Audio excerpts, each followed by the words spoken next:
Welcome back to the YouTube channel. I still remain Tech Review. So today we're going to be discussing what are the criteria when getting a new personal computer, a new laptop, or a new mini device for yourself. What are those things you need to consider when purchasing a new laptop?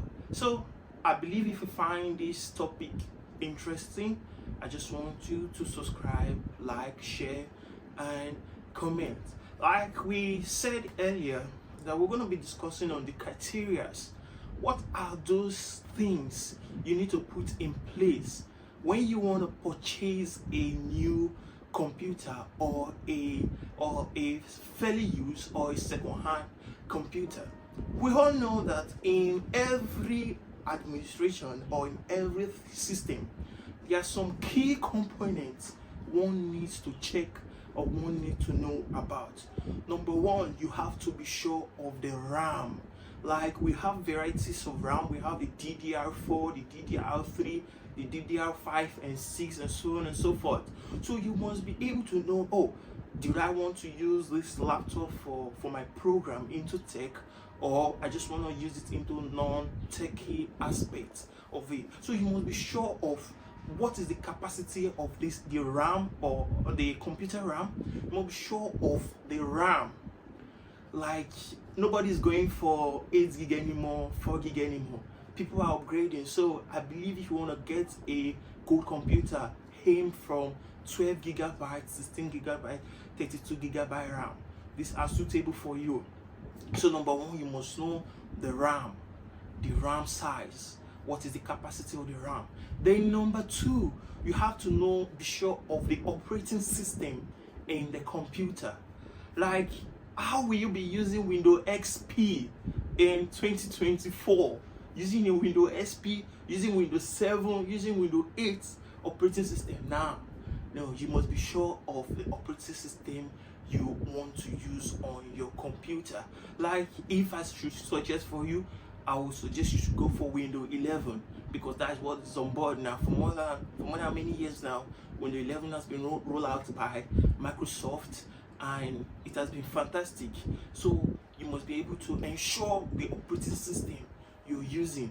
Go for a higher version of it. Go for the Windows 11 to H2 thereabout. Use it, and you're gonna be glad. And also, if you are a fan of keyboard lights, like maybe you're working at night, maybe you're programming, or maybe you're web designing, or maybe you are designing for your graphics, you want keyboard light, like you want to see what you're typing. So ensure that your laptop or your computer has a backlight in it, like a keyboard light, so that when it is dark you can turn on the keyboard light and able to work. So that is number three. Number four, we have to know what is the capacity of the computer.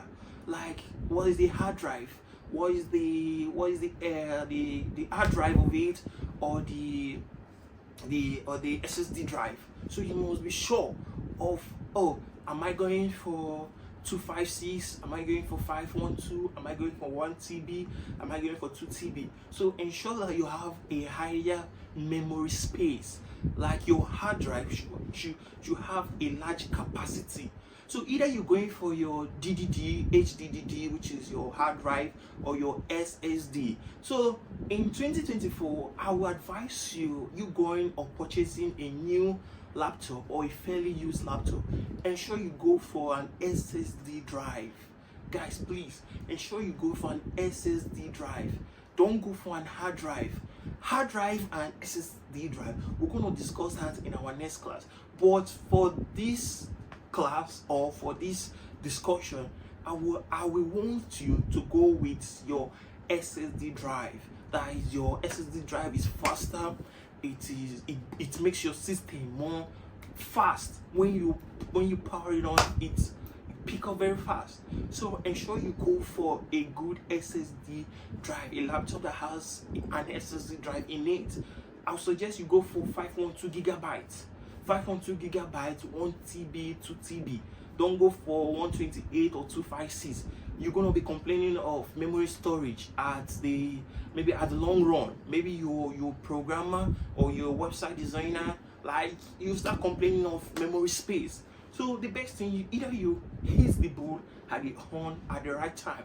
So make sure you go for like 512, 1 TB, 2 TB SSD drive. Then the next thing, you need to be well assured, what is the battery capacity?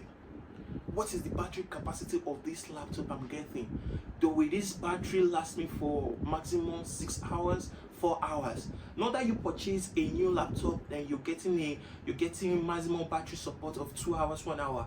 That is not a laptop. You're just carrying a UPS laptop. You're taking a UPS, that's a UPS laptop you're carrying. So ensure that your battery capacity maximum is giving you 4 hours to 4 hours, 5 hours, 6 hours maximum. Like, the battery capacity must be okay on it. Then the next thing, you have to be ensure that your operating system is paid off. Like, your operating system is paid off. Not that you're working and the next thing you are saying, you're getting an error message at the bottom of your thing, activate Windows. Make sure the seller or person you're buying it from, make sure that operating system working on the laptop is being paid off. Like, get a paid off Microsoft or Windows, Microsoft Windows operating system. Get it paid off of it, so you're not gonna get an error code of you need to activate your Windows. So with this thing I just listed, I'm sure if you want to get a new techie or someone ensuring on getting a personal laptop or a computer with these criteria or what I just listed now, you can use this. Go to the market, get a good computer for yourself. There are so many brands. We have the HP, we have the Lenovo, we have the Dell, we have the Microsoft. So there's so many brands of laptop you can choose. But what you need to be careful of what you're choosing. Make sure what I listed, you're going with it. And if you find this very interesting and you find it educative, please make sure you comment, subscribe, and like. So till we see you next time, I love you guys.